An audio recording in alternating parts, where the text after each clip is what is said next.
Hi everyone, welcome back to my channel, and thank you for the people who are going to watch this video, and thank you for I will say the newcomers. Thank you for those who are coming for the first time. Thank you so much for watching this video. I hope yeah. So today I think I will have two videos in this channel. I hope okay, I will see. Okay, so I will start with this lady. I don't know who is her name. I wish I could know her name. She will be speaking in French. I guess some of you also have French speakers, and I know that for fact that in my channel you have people who speak French.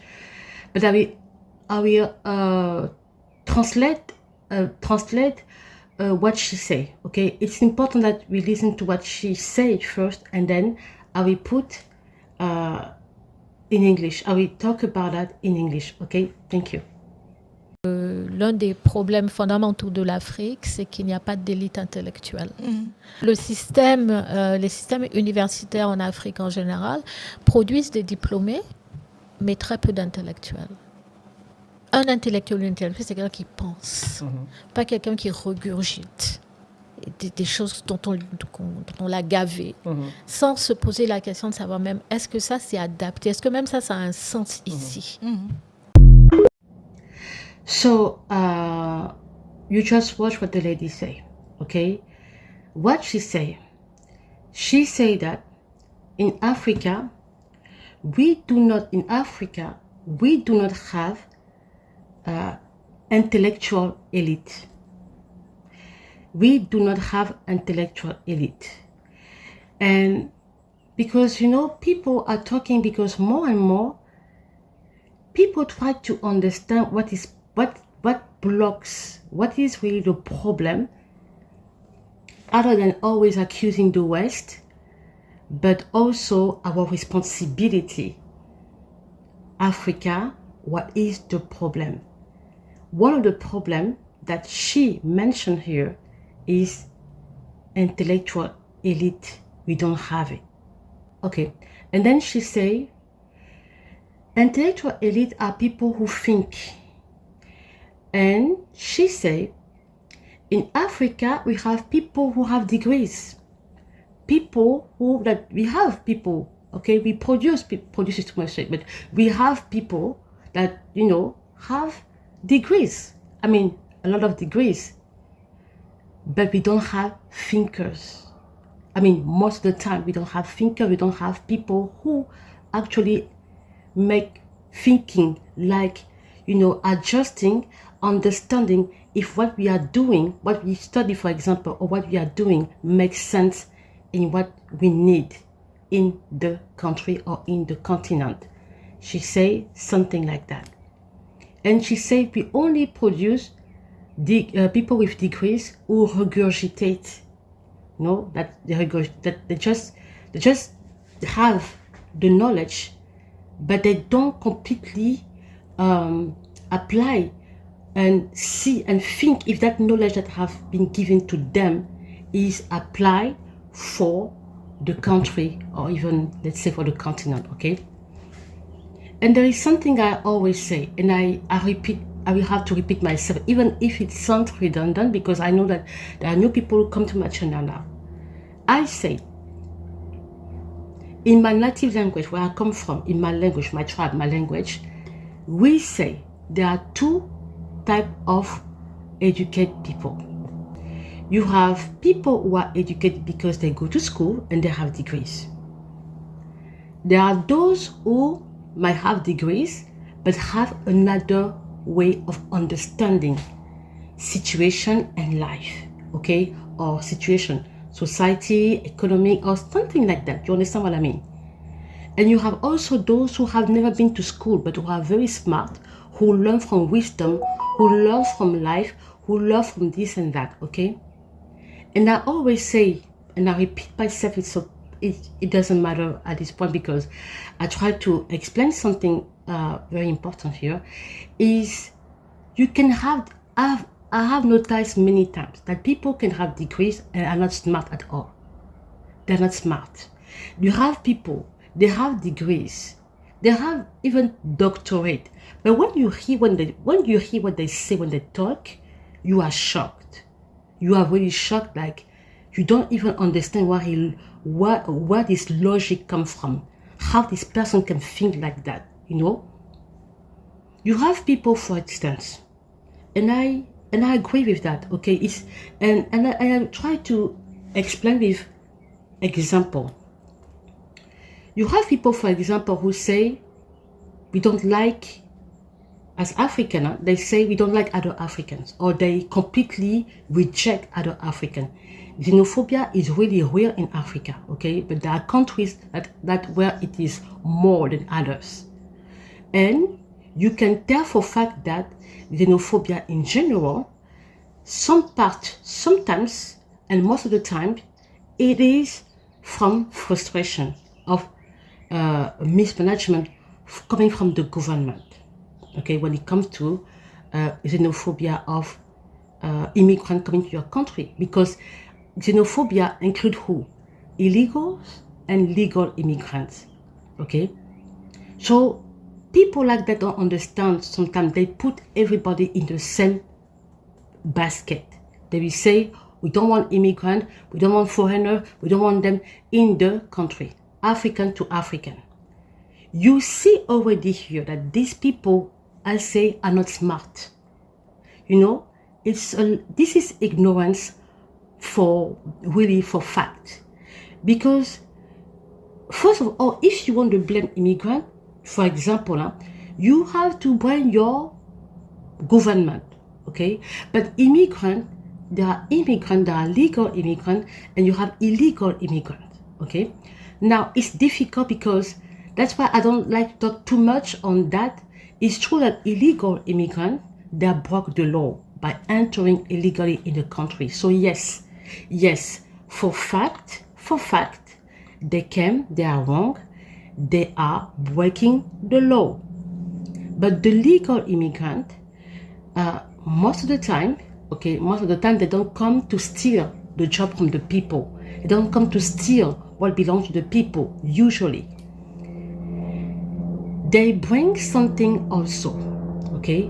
When you have people who are ignorant, and that's the problem sometimes, is when you have people who are ignorant. And I give an example. Immigration is not always wrong. There will always be a country in the world who will teach you that immigration is not always wrong. Last time I admit that I say in my own country, we have a huge number of immigrants compared to the population. The population is not that big, but the number of immigrants we have in my country is bigger than the population of my country. Now, that has to say that how the government manage the situation, you can see it's already chaotic, okay? But usually as African, we don't see, the thing is usually African to Africans, we don't really see the other African as a foreigner because we have something in common that we share. And last time I say, for example, in Europe, we have another type of immigration that they don't know. There are people who are invading Europe right now that have nothing in common. A European will never, for example, a French will never complain they will not really complain if they have a number of Spanish or Portuguese or maybe German. It will not be really a problem because in a way they understand each other. But when it comes to immigration that comes from land like from Arabic world with the religion of peace that they bring and impose and want to impose, or you have, for example, African who have also another type of culture that they don't necessarily know, and they can say yes, but when it's too much, it becomes a problem, okay? That immigration, you understand that already it can create problem. But now, again, like I say, the problem comes from government who don't do the job, okay? They don't do the job properly. But there is always a country in the world that will teach you something. Regarding immigration, for example, when I say in my country there is a huge number of immigrants, compared to the population, then you have on the other side a country like the Emirates, okay? The Emirates, like in Dubai and countries like in the Emirates. And I watched a documentary, not so long. That's why I like to watch documentary. There was a French journalist, like normal reporter, like people, independent journalists, who do some work. So he went to, I think he went to Dubai, and he was there, and he was there for how do you call it? He was there for something like he was interested to talk about immigration. And I was surprised to discover that these countries there, okay, the rate of immigrant, international people, of foreigners in the country is higher than the population. Yes. Let me check it again. Yes, that's what I say. Okay. Yes, immigration remains high in the Emirates, with the UAE, okay, UAE, you know what I'm talking about, having the highest percentage of immigrants globally. Do you understand? Making up nearly 88% of the population. 88% of the people, 88% of the population, to 88% of the population. This happened in countries like the UAE, like Dubai, all these countries there. Okay, all these, this country, we say like that. I don't know. I mean, these states, I will say like that. But you don't see them complaining.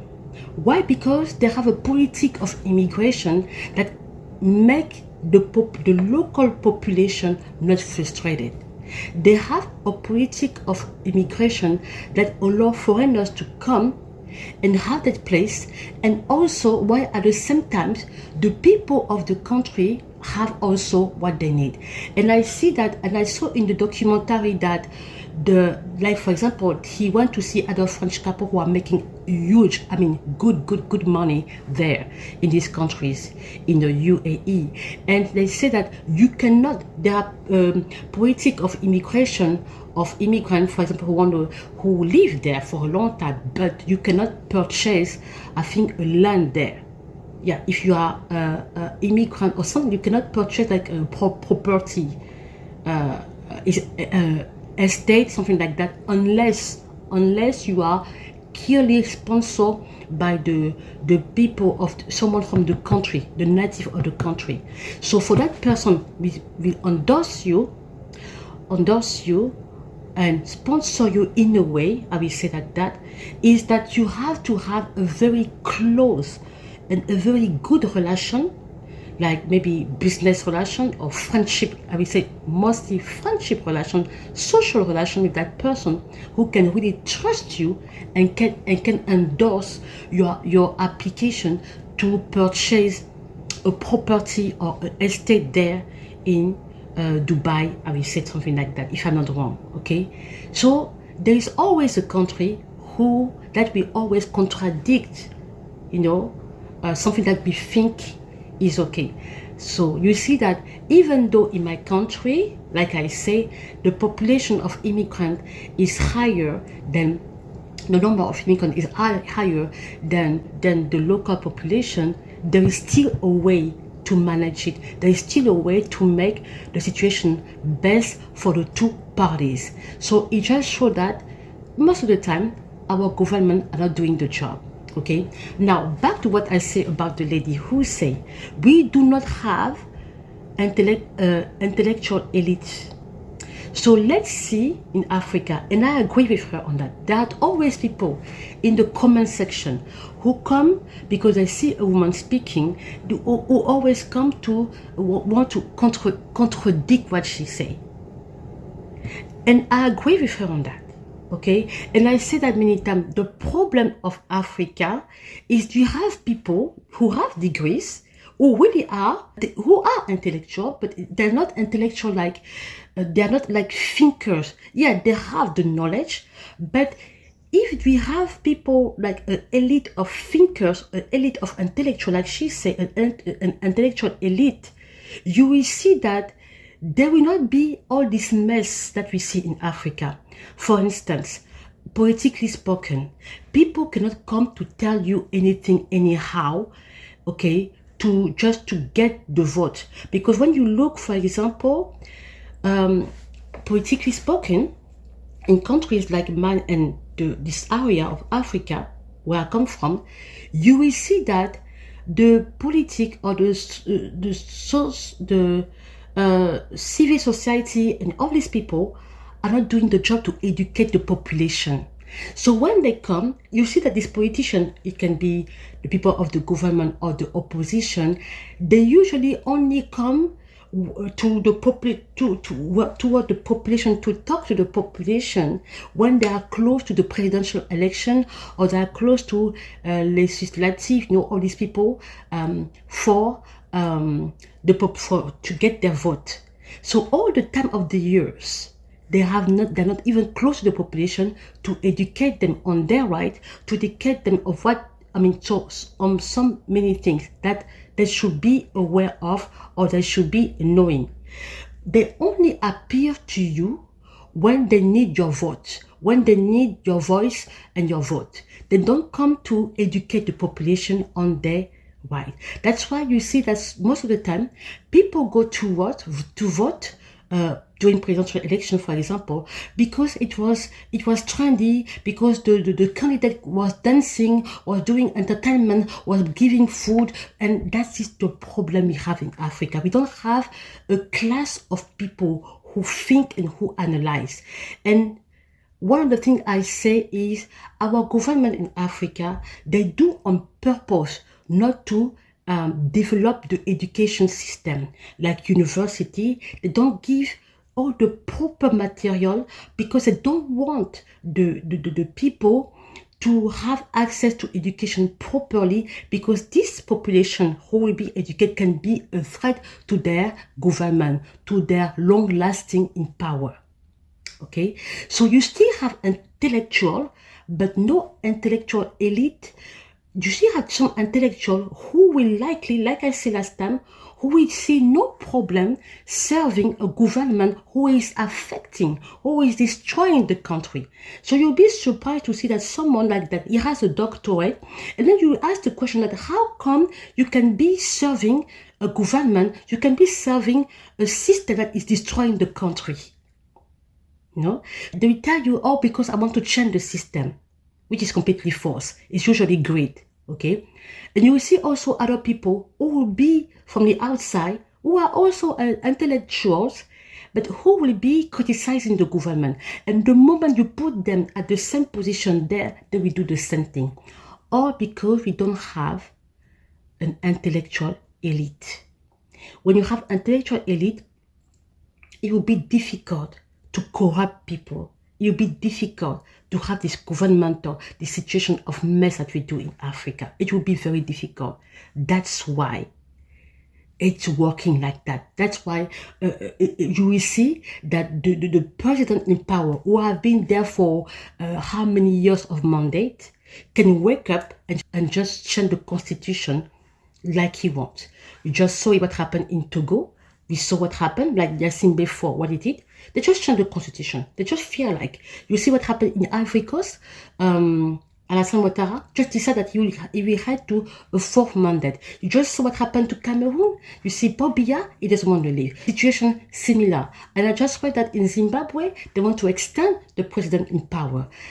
You will be asking yourself a question: how come there are people who are intellectual in this country and they let this thing happen? You will see people who are intellectual in this country who are serving system like that, who are cheering for system like that, that is killing the people.